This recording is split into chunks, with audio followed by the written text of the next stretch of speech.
किसी गांव में एक लकड़हारा रहता था। उसके पास करने के लिए कोई काम नहीं था। वो एक दिन गांव के एक मर्चेंट के पास जाता है और उससे जॉब मांगता है। मर्चेंट उसकी मजबूरियां सुनकर उसको अपने पास जॉब पर रख लेता है। वो कहता है कि देखो, तुम्हारा काम यह है कि तुमको रोज जंगल जाना है और वहां से लकड़ियां काट कर लाना है। पहले ही दिन वो जंगल में जाकर 15 से 16 पेड़ काट डालता है, जिसे जब मर्चेंट देखता है तो ये देखकर वो उसको खूब शाबाशी देता है। तारीफ सुनते ही उस लकड़हारे के अंदर मानो एक अलग ही मोटिवेशन आ जाती है। वो सोचता है कि मैं अगले दिन जाऊंगा और इससे भी ज्यादा पेड़ काट कर लाऊंगा। लेकिन इस बार वो अपनी कुल्हाड़ी से सिर्फ 12 पेड़ ही काट पाता है। उसके अगले दिन भी वो बहुत कोशिश करता है, पर स्टिल वो ज्यादा पेड़ नहीं काट पाता। जैसे जैसे दिन बीतते हैं उस लकड़हारे के लिए पेड़ काट पाना बहुत मुश्किल होता जाता है। इसी चीज से परेशान होकर वो एक दिन उस मर्चेंट के पास जाता है और उससे कहता है, मालिक, अब मैं कल से काम पर नहीं आऊंगा क्योंकि मैं बहुत ट्राई कर रहा हूँ पर मैं ज्यादा पेड़ नहीं काट पा रहा। उसकी ये बात सुनकर मर्चेंट उससे कहता है, अच्छा ये बताओ कि आखिरी बार तुमने अपनी कुल्हाड़ी को शार्प कब किया था, यानी उस पर धार कब लगाई थी? तो वो बोलता है कि मैंने तो इस कुल्हाड़ी को कभी शार्प नहीं किया। क्या करूं मालिक, टाइम ही नहीं मिलता, मुझे इतने पेड़ जो काटने रहते हैं। वेल देखो दोस्तों, ये छोटी सी स्टोरी मैंने आपको इसलिए सुनाई है ताकि आप ये जान सको कि हम में से कई लोग उस लकड़हारे की तरह अपनी लाइफ में ज्यादा पेड़ काटना चाहते हैं, मतलब कि ज्यादा सक्सेस अचीव करना चाहते हैं। पर इस बीच जो हमारी कुल्हाड़ी है, यानी हमारा दिमाग, इस चीज को हम टाइम टू टाइम शार्प करना ही भूल जाते हैं। यही रीजन भी है कि स्टीवन कॉवे ने अपनी book 7 habits of highly effective people में शार्पन द सो नाम की इस हैबिट का जिक्र भी किया है, जिसका मतलब है कुछ भी बड़ा करने से पहले खुद को उस काम के लायक एजुकेट कर लेना। और वो आप कैसे कर सकते हैं?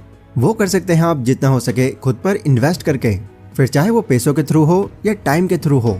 आज मैं आपको खुद पर इन्वेस्ट करने के कुछ ऐसे तरीके बताऊंगा जिन पर अगर आपने सही से टाइम लगा लिया तो डेफिनेटली आप एक ग्रोइंग माइंडसेट डेवलप करके काफी आगे तक जा सकते हो। So let's begin. Number 1. Become an avid reader. साल 2017 की एक रिसर्च के दौरान कुछ अमेरिकन पर उनके फोकस को लेकर एक एक्सपेरिमेंट किया गया, जिसमें सीधा सीधा ये बात सामने आई कि जब भी कोई खुद को इम्प्रूव करने के लिए कोई बुक पढ़ता है तो पहले तो उसके अंदर बहुत एक्साइटमेंट होती है, पर धीरे धीरे उसकी एक्साइटमेंट कम होती चली जाती है।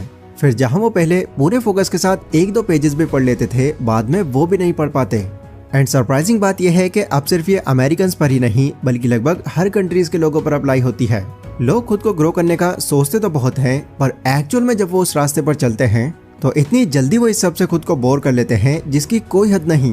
क्योंकि किसी भी तरह की नॉलेज गेन करने के लिए हमको माइंड खुद से लगाना पड़ता है, एंड जब आपके माइंड को उस चीज में मजा नहीं आता तो वो आपको फौरन उससे हटा देता है। देखो, इस चीज पर कभी आप गौर करना, जब भी आप अपने फोन में कोई सोशल मीडिया ऐप खोलकर बैठते हो तो आपके जो थम्स है ना, वो अपने आप ही इधर उधर चलने लगते हैं, और फिर कितना टाइम आप वहां पर रील्स देखने और स्क्रॉलिंग करने में बिता देते हो आपको खुद भी पता नहीं चलता। पर आखिर क्यों? ऐसा इसलिए क्योंकि अब आपके माइंड को इन सब चीजों की आदत पड़ चुकी है और वो इसी से सेटिस्फाइड रहता है। जबकि ये बात हम बहुत अच्छे से जानते हैं कि यहाँ पर कुछ और नहीं बल्कि हमारा टाइम ही बर्बाद होता है। बट अगर आपको अपनी माइंड की कुल्हाड़ी को अच्छे से शार्प करना है तो इन सब चीजों को लिमिट में कर आपको कामयाब लोगों की बुक्स को भी रीड करना स्टार्ट करना होगा। उसमें दी गई बातों से ये समझना होगा कि वो किस तरह से कामयाब हुए हैं।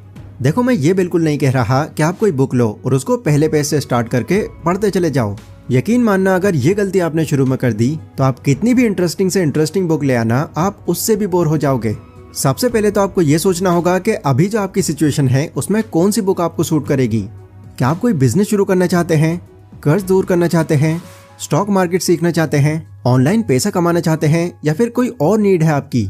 अपनी सिचुएशन के अकॉर्डिंग जब आप कोई बुक फाइनलाइज कर लो तो घर पर लाकर उसको बिल्कुल शुरुआत से पढ़ने की जगह उसके चैप्टर्स पर नजर डालो। ये देखो कि कौन कौन से चैप्टर्स हैं जो मेरी करंट प्रॉब्लम की हेडिंग बनकर आ रहे हैं, और जो भी चैप्टर आपकी प्रॉब्लम को मैच कर जाए उसे टिक करो और फिर वहां से पढ़ना शुरू करो।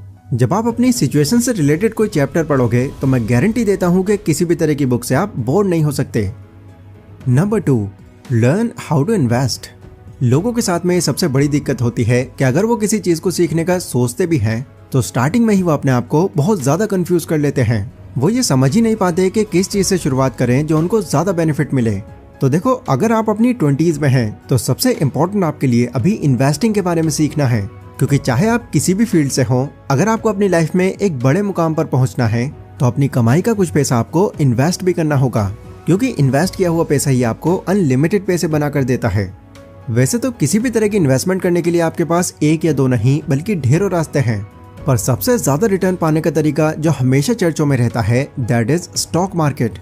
आप कोई भी बड़ी कंपनी का अगर ग्राफ उठाकर देखोगे तो क्लियरली आप ये जान पाओगे कि लॉन्ग टर्म में हर कंपनी ने हाई रिटर्न्स ही दिए हैं और जिन्होंने भी पहले यहाँ पर अपना पैसा इन्वेस्ट किया था वो यहाँ पर फायदे में ही रहे हैं।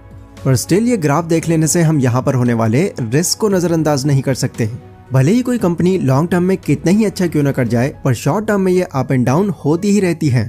तो ऐसे में अब इन्वेस्टमेंट करने के लिए कौन सी कंपनी चुने, कैसे ये पता लगाएं कि ये कंपनी आगे चलकर आपको अच्छी रिटर्न्स दे सकती है।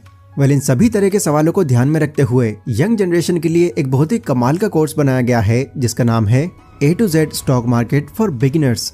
यहाँ पर आपको स्टॉक मार्केट की बेसिक चीजों के साथ साथ ये भी बताया गया है कि कैसे आप अपना पोर्टफोलियो डाइवर्सिफाई कर सकते हैं, ग्रोइंग स्टॉक कैसे सेलेक्ट कर सकते हैं, एंड मोस्ट इम्पॉर्टेंट आपको यहाँ पर यह भी जानने मिलेगा कि अपनी फाइनेंशियल सिचुएशन के हिसाब से आपके लिए ट्रेडिंग करना बेस्ट है या फिर इन्वेस्टमेंट करना। सबसे अच्छी बात यहाँ पर यह है कि इस कोर्स को परचेज करने के लिए आपको एक भी रुपया नहीं देना है। ये कोर्स आपको यहाँ पर बिल्कुल फ्री में मिल रहा है। बस आपको डिस्क्रिप्शन में दिए गए लिंक पर क्लिक करके ईलर्न मार्केट की इस वेबसाइट पर जाना है और रजिस्टर करने के बाद कूपन कोड सेक्शन में Decent100 नाम से बस ये कोड ऐड कर देना है।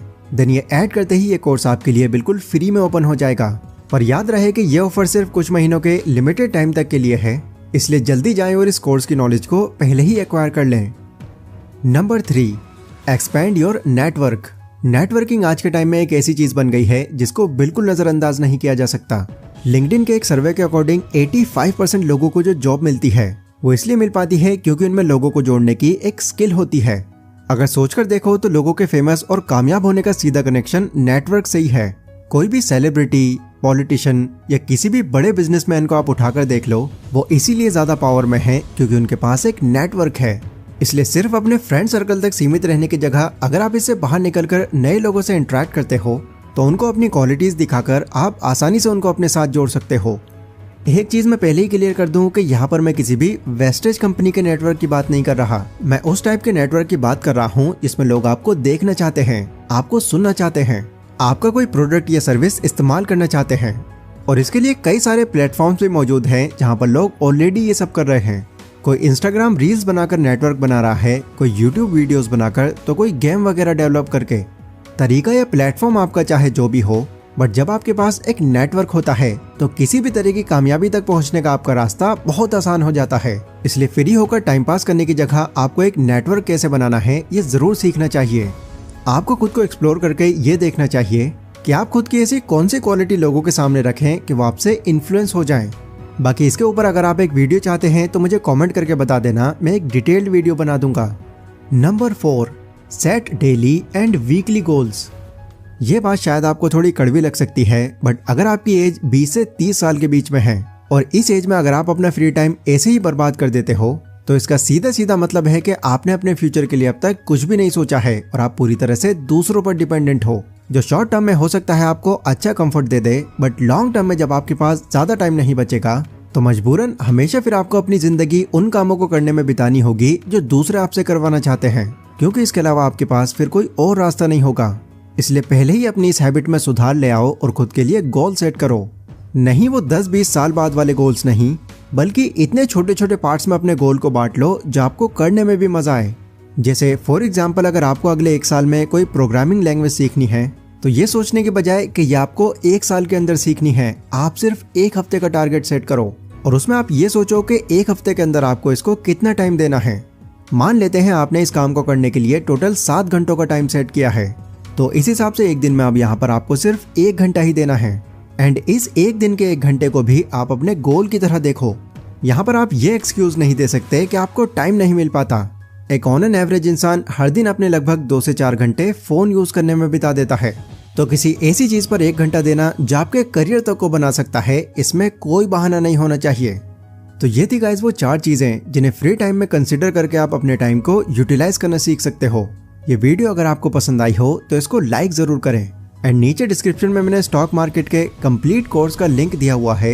अपने खाली टाइम को वहां पर लगाकर आप उस कोर्स से बहुत सारे आइडियाज जान सकते हो। बाकी मैं मिलता हूं अपनी अगली वीडियो में, तब तक के लिए stay safe, stay healthy, take care.